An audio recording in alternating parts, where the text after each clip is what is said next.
Assalamualaikum dan salam sejahtera. Anda sedang menonton Analisis Awani bersama saya Zulfitri Yusof. Malam ini kita membawa satu isu dan juga membawa perspektif anda untuk kembali bercerita dan juga berbincang mengenai isu demam denggi.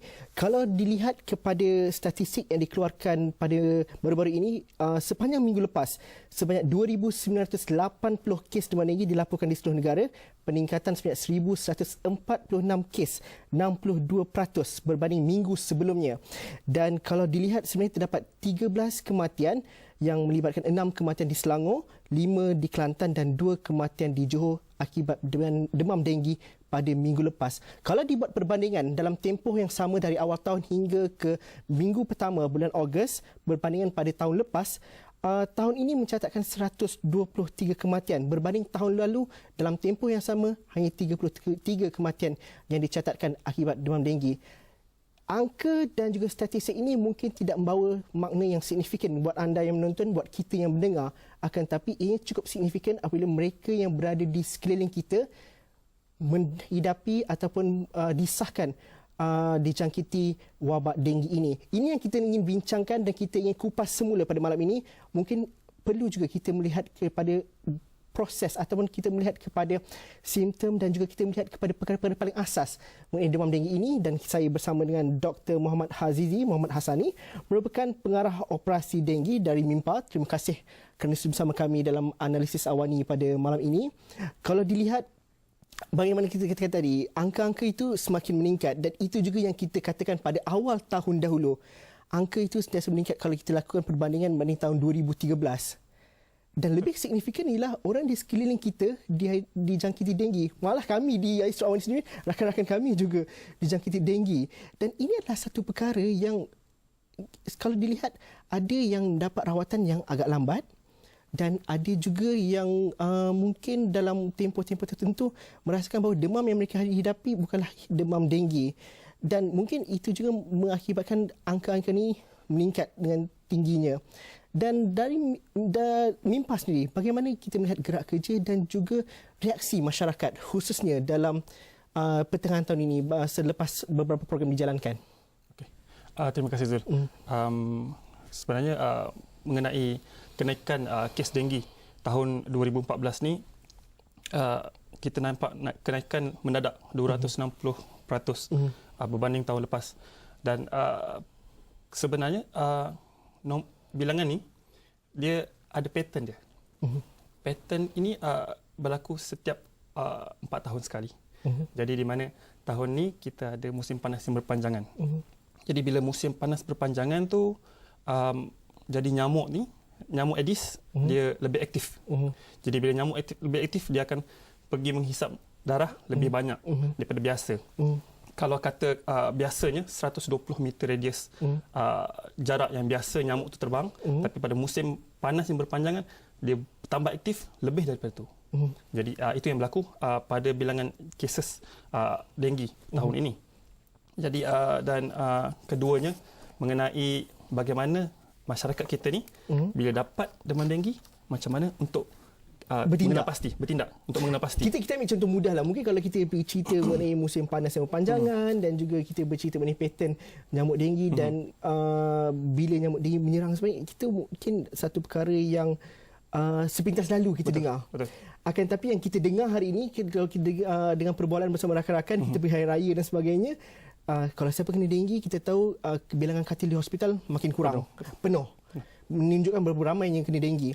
Dan lazimnya kalau kita demam hari ini, kita takut untuk mengatakan bahawa adakah ini denggi, dan adakah kita punya hak untuk mengatakan bahawa doktor perlu lakukan rawatan ataupun ujian darah terlebih dahulu pada hari ini. Kalau melihat kepada kes yang tinggi, itu mungkin satu perkara yang kita perlu pertimbangkan kalau kita dah kena demam. Macam mana doktor? Gini, apa yang sepatutnya hak kita sebagai pesakit lah, kalau kita ada demam, kalau kita pergi ke hospital ataupun pergi ke klinik, sama ada klinik kerajaan ataupun klinik swasta, hak kita sebagai pesakit untuk minta, doktor, adakah saya mempunyai ada kemungkinan untuk mendapat penyakit denggi.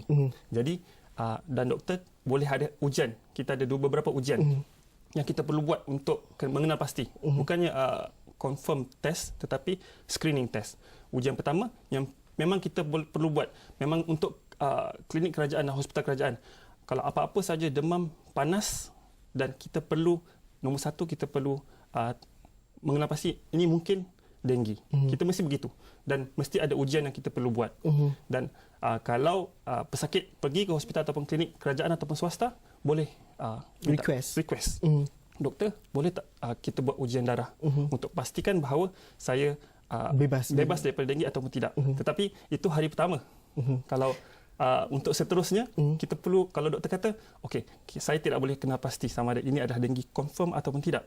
Jadi, besok kena datang balik, lusa kena datang balik. Jadi, kalau begitu arahannya perlu ikut. Jadi, perlu datang ke klinik ataupun hospital balik untuk ulang ujian tu. Pattern jangkitan denggi mungkin berbeza antara satu individu dengan individu yang lain. Betul.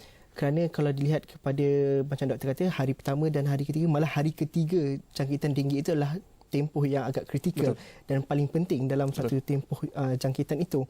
Dan kalau dilihat kepada rakan-rakan ataupun teman-teman, yang ada yang mengatakan bahawa ada yang bermula dengan platelet darah yang turun dan juga ada yang demam yang panjangan, dan doktor kata mungkin bukan denggi, tapi besok bila ke hospital balik ialah denggi. Jadi ada perbezaan perspektif dan juga hari ini masyarakat mencari satu perkara yang absolute, yang mutlak, yang pasti.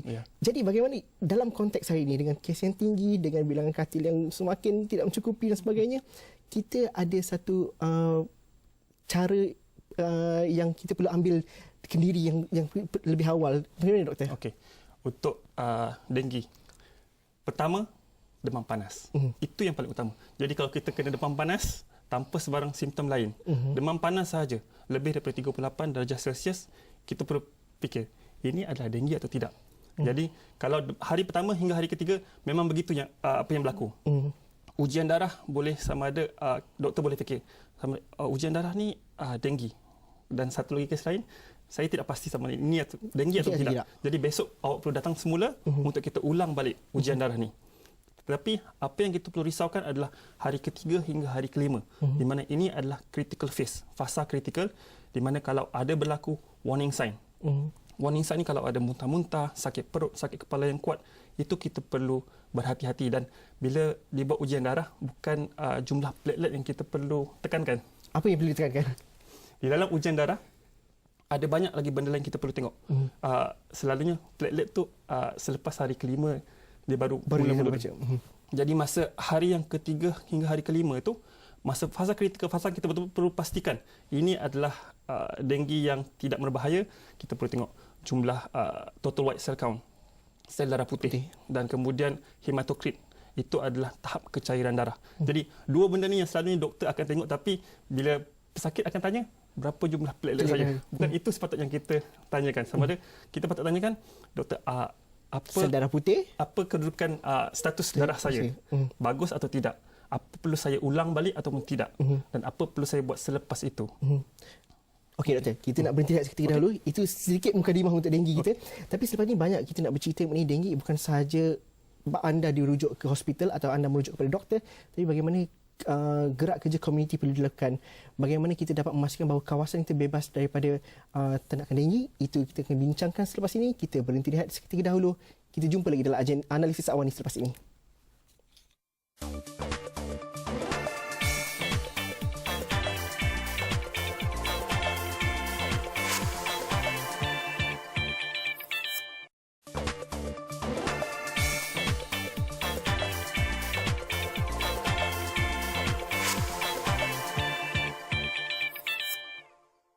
Bertemu lagi kita dalam analisis awal ni. Kita masih bercerita mengenai untuk memerangi denggi secara habis-habisan, dan hari ini kerajaan meluluskan peruntukan tambahan hampir 27 juta ringgit bagi melipat gandakan usaha memerangi kes demam denggi, dan ini termasuk menambah kaki tangan dan juga menampung kos penyemuran ubat oleh pihak swasta serta aktiviti Jabatan Kesihatan di peringkat negeri. Wabak denggi bukanlah satu perkara yang boleh diselesaikan secara mikro. Ini perlu melibatkan gerak kerja yang lebih menyeluruh. Dan itu yang dilakukan oleh pihak kerajaan, pihak Kementerian Kesihatan dan juga pihak NGO juga seperti MIMPA. Dan dalam aspek ini juga, kita sering mengatakan bahawa pencegahan itu lebih baik daripada mengubati. Dan pencegahan dalam kes denggi adalah satu kata kunci ataupun satu perkara yang menjadi kunci kepada sikit sebanyak mengurangkan kes ini. Dalam aspek ini mungkin MIMPA menjalankan aktiviti dan juga kempen-kempen secara bersepadu dari awal tahun dalam mengumpulkan dan juga bekerjasama dengan NGO-NGO yang lain, dan juga lebih giat lagi di pertengahan tahun dengan mengumpulkan sukarelawan dan juga bakal muncul dengan kempen yang lebih menyeluruh dan juga lebih bersepadu. Dalam aspek itu mungkin kita melihat reaksi masyarakat, sikap mereka dalam memerangi denggi ini bagaimana? Bagaimana kita boleh lihat, Doktor, di lapangan bagaimana? Okey, bagi kami di MIMPA, kami sebagai NGO bekerjasama dengan NGO yang lain dan bekerjasama juga dengan kerajaan, Kementerian Kesihatan Malaysia dalam memerangi denggi. Tetapi denggi bukan sesuatu yang kita boleh cegah melalui satu pihak sahaja. NGO sahaja, kerajaan sahaja tidak boleh mencegah denggi. Kita perlukan kerjasama daripada masyarakat. Jadi itu yang kami tekankan di sini di MIMPA. Kami ingin mencapai kepada sampai kepada masyarakat dulu. Pastikan masyarakat bekerjasama dengan kita, bekerjasama dengan kerajaan dalam memerangi denggi ini. Jadi kami ada beberapa projek yang kami lakukan dalam yang kami sebut sebagai projek memerangi denggi.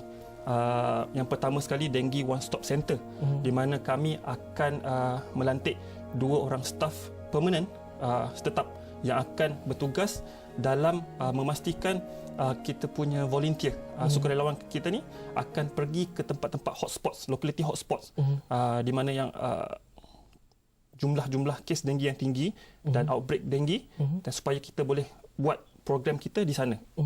Jadi kita ada sukarelawan buat masa ni. Hari Sabtu ini kita akan mulakan fasa pertama, di mana kita ada lebih kurang 40 orang sukarelawan yang akan kita latih bagi melatih semula 1,500 sukarelawan seterusnya yang akan pergi ke semua lokaliti hotspot untuk bagi kita bekerjasama dengan masyarakat. Kita nak masyarakat bekerjasama dengan kita, bukannya NGO saja ataupun kerajaan saja yang bertugas, yang membuat kerja, tetapi kita bersama-sama dengan masyarakat. Kita tidak mahu masyarakat kata okey, ada orang akan lakukan untuk saya. Lepas tu okey, kita buat gotong royong sekali. Satu kali sahaja gotong royong tidak mencukupi. Kita perlukan program yang berterusan, kerjasama yang berterusan bagi memerangi denggi ini. Bagaimana kita melihat juga cabaran untuk menjalankan kempen yang bersepadu itu? Kerana dalam aspek kita melihat kepada pattern jangkitan denggi juga, kita mengenal pasti bahawa mobilasi masyarakat hari ini meluas. Betul. Jadi kalau kita tanya siapa yang kena denggi, kat mana rasanya kena denggi, jadi kita tak dapat memberi satu jawapan yang pasti. Mungkin pada tempoh 6 hingga 8 pagi atau 6 hingga 8 malam di waktu nyamuk Aedes aktif, kita tidak tahu di mana kita berada dan kita tak tahu di lokasi yang mana menjadi hotspot. Itu satu perkara yang menjadi cabaran juga kepada aktiviti-aktiviti kesukarelawan, dan juga bagaimana kita dapat menggembling sesuatu usaha yang bersepadu itu untuk memastikan 40 sukarelawan yang dilatih dengan informasi itu dapat diturunkan kepada 1,500 sukarelawan yang lain dan terus bekerjasama dengan masyarakat. Betul. Masyarakat dalam masa sama juga perlu memberikan informasi juga kepada sukarelawan. Bagaimana cabaran-cabaran kita lihat? Itu kita sebelum 40 sukarelawan kita sudah lantik ni, kita dah cuba buat pilot test. Kita pergi ke rumah-rumah di kawasan locality hotspot. Mungkin kita boleh ceritakan pilot case tu. Betul. Jadi kita pergi ke rumah-rumah di satu lokaliti hotspot ni di Kuala Lumpur.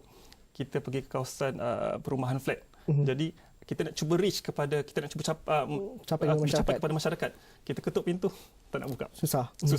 Jadi macam mana kita nak berhubung kepada masyarakat kalau masyarakat sendiri tak nak bekerjasama dengan kita. Jadi itu salah satu cabaran yang kami terima pada pilot test kali pertama itu. Jadi itu yang kami dah fikirkan macam mana. Jadi apa yang kami boleh buat sekarang ni adalah bekerjasama dengan persatuan masyarakat dahulu, bekerjasama dengan ketua-ketua agama. Jadi daripada situ kami cuba capai kepada masyarakat-masyarakat yang lain lah.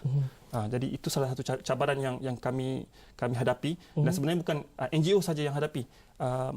Kerajaan sebagai Kementerian Kesihatan Malaysia, unit vektor dan kawalan penyakit menghadapi masalah sebegitulah. Bila ada berlaku outbreak ataupun kes yang tinggi, mereka pergi ke kawasan perumahan tersebut, tak ada kerjasama tak dapat diterima. Jadi itu yang kita ada cabaran utamalah. Dan kerjasama itu bukanlah kerjasama yang sukar, kerana kita memerlukan informasi dan juga apakah bentuk kerjasama yang kita perlukan daripada masyarakat. Kalau doktor boleh sebutkan. Okey, yang bagi program kami, di MIMPA kami akan ada satu program operasi War on Dengue. Jadi 1,500 sukarelawan ni akan sentiasa pergi ke kawasan lokaliti hotspot untuk memastikan kita sentiasa memberi pengetahuan, kita sentiasa bekerjasama dengan masyarakat supaya masyarakat bekerjasama dengan kita untuk kita pergi masuk ke rumah, pergi ke kawasan perumahan mereka, bersihkan kawasan-kawasan pembiakan nyamuk Aedes. Dan bukannya kita mengharap pada fogging saja. Bila berlaku kes denggi tinggi, kita mengharapkan, selepas ni fogging akan datang. Jadi jangan mengharap pada fogging. Bukan fogging saja. Fogging tak pernah menjadi penyelesaian kepada masalah denggi. Jadi bukan fogging masalah penyelesaian utamanya. Yang kita perlu utamakan sekarang ni adalah untuk mencegah tempat pembiakan nyamuk Aedes. Nyamuk dewasa dan juga larva denggi tersebut. Doktor, kita nak berhenti rehat seketika buat kali terakhir dan selepas ini kita mungkin dapat cerita bagaimana anda dapat bekerjasama dalam satu aspek dan juga bagaimana juga denggi ini dapat kita benteras secara habis-habisan kerana anda juga boleh menjadi sukarelawan, anda juga boleh membantu untuk mengelakkan diri kita dan juga rakan-rakan kita atau personal kita untuk dijangkit denggi. Itu perbincangan selepas ini dalam analisis awal ni.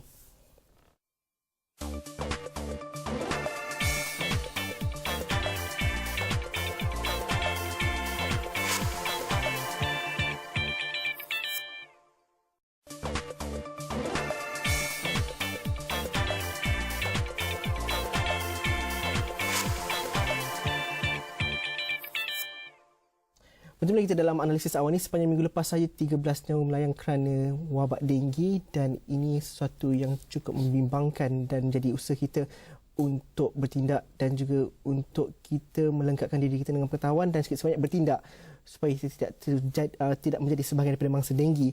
Dan doktor, mungkin dalam kita bercerita mengenai denggi, mungkin ada segelintir dan segelintir dari kita antara realiti dan juga sesuatu persepsi dan juga boleh kata mitos mengenai denggi ini. Kerana kalau kita bincang daripada awal tadi, kalau kita jumpa doktor, kita akan mungkin buat ujian darah dan kita tanyakan pasal platelet. Betul, itu kita anggap cara paling mudah untuk mengesan denggi bagi kebanyakan daripada kita. Dan juga ramai yang mengatakan bahawa fogging itu adalah penyelesai kepada denggi, yang mana itu bukanlah satu perkara yang tepat. Jadi mungkin doktor boleh berkongsi dengan kita antara reaksi dan juga persepsi masyarakat mengenai denggi ini dan juga realiti yang sebenarnya bagaimana. Okey, terima kasih Zul. Pertama sekali mengenai ujian darah. Bila masa kita seseorang pesakit tu menghadapi demam panas.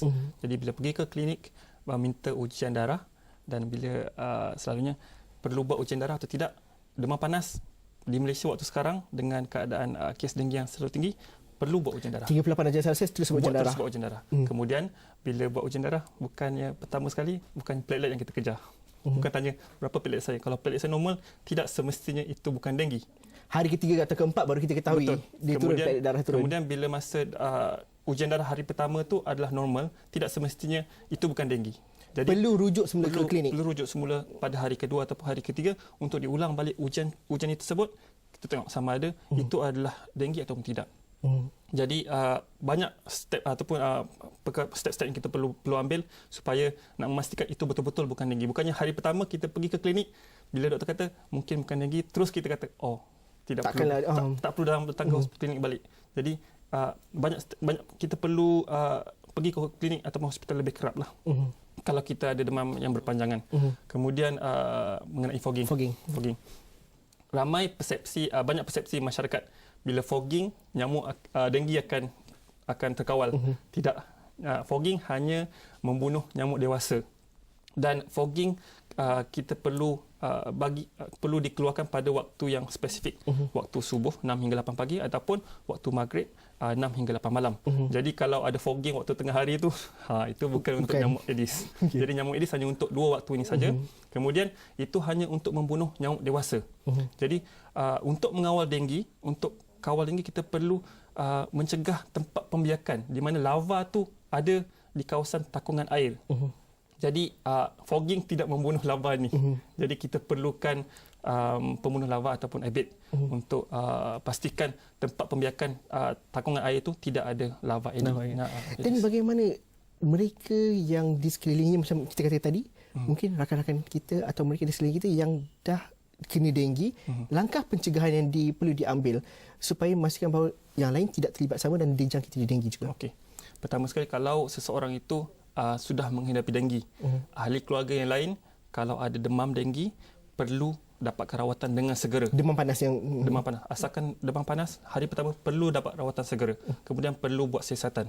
Kemudian doktor yang merawat sepatutnya akan membuat notifikasi kepada unit vektor dan kawalan penyakit Kementerian Kesihatan Malaysia bagi proses pengawalan nyamuk dewasa iaitu fogging, ataupun kita akan pergi buat siasatan di mana tempat pembiakan nyamuk Aedes kalau ada. Kalau sebuah rumah ada didapati mempunyai nyamuk Aedes, rumah tersebut boleh dikompaun sebanyak RM500. Jadi perlu ingat di situ. Jangan mengharapkan rumah lain tidak ada rumah lain tidak ada, rumah kita tidak ada tempat pembiakan nyamuk Aedes, rumah lain pula bagaimana? Kita perlu bekerjasama. Bukannya satu rumah saja kita jaga betul-betul, nanti jiran-jiran lain tidak bekerjasama dengan masyarakat, dengan kerajaan. Jadi itu masalah utamanya. Kita perlu bekerjasama antara satu sama lain dengan kerajaan, masyarakat sesama masyarakat dan NGO dalam mengawal penyebaran dengginya.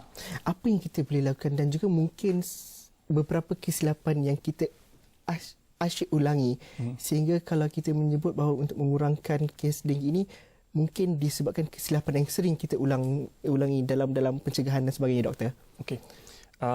Kalau kita tengok bila masa ada kes denggi yang tinggi pada satu kawasan, terus akan ada satu operasi gotong royong membuat kempen kesihatan. Tetapi selepas sebulan selepas itu senyap. Jadi nyamuk Aedes akan terus membiak. Dia lebih cepat sekarang. Ya, kalau tidak ada langkah yang berterusan. Perlu ada langkah berterusan di mana-mana sahaja. Jadi dan kita tidak boleh mementingkan diri. Maksud saya adalah kalau sesebuah rumah itu menjaga kebersihan, dia cuma jaga kawasan rumah dia saja, tapi jiran tidak menjaga kebersihan, tidak memastikan tempat takungan air dibersihkan. Jadi itu semua tu perlu ada kerjasama. Yang kita kena melihat kawasan sekitar yang lebih meluas juga. Betul. Dalam aspek itu. MIMPAS ni dalam jangka masa terdekat mungkin dapat kongsikan bagaimana kita dapat gerak kerja dan juga engagement yang lebih menyeluruh dengan masyarakat. Apa yang kita boleh lakukan daripada NGO sendiri? Mungkin perlukan partisipasi yang lebih menyeluruh di kalangan masyarakat. Kami MIMPA bersama dengan beberapa NGO seperti IM4U, IMAM, Universiti Sains Islam USIM. Dan juga Universiti Malaya ada bekerjasama, dan kami mempunyai 2 unit mobile. Mobile unit iaitu sebuah bas dan sebuah kereta yang akan sentiasa bergerak setiap hari ke kawasan-kawasan lokalitis hotspots ini bersama dengan kita punya sukarelawan untuk reach kepada mencapai kepada masyarakat supaya masyarakat tahu benda ni perlukan aktiviti yang berterusan. Jadi kita perlu sentiasa pastikan tempat pembiakan nyamuk Aedes itu tidak ada. Dan kemudian kalau ada sesiapa yang mempunyai demam panas, kita perlu pastikan itu bukan demam denggi. Pergi ke klinik dan buat siasatan. Dan doktor kata kalau perlu datang semula ke klinik ataupun hospital, pergi ke klinik. Perlu pergi. Jangan okey, kemudian dah pergi sekali cukup. Tidak boleh begitu. Dan dia tak ada satu jawapan absolut kat situ. Terima kasih doktor kerana sudi bersama kami dalam analisis awal ni pada malam ini. Kepada anda yang menonton, demam denggi lebih daripada 38 darjah Celsius, buat ujian darah dan sebagainya, itu penting dan rujuk semula kalau diperlukan. Terima kasih kerana menonton. Terima kasih juga kepada anda. Mungkin anda boleh teruskan bersama kami di Facebook atau Twitter Astro Awani, atau boleh teruskan bersama kami di platform media sosial yang lain, dan juga muat turun aplikasi kami di Google Play Store dan juga di App Store. Sekian saja analisis awal ini untuk malam ini. Assalamualaikum dan salam sejahtera. Kita jumpa lagi malam esok. Thank you, doktor. Thank you.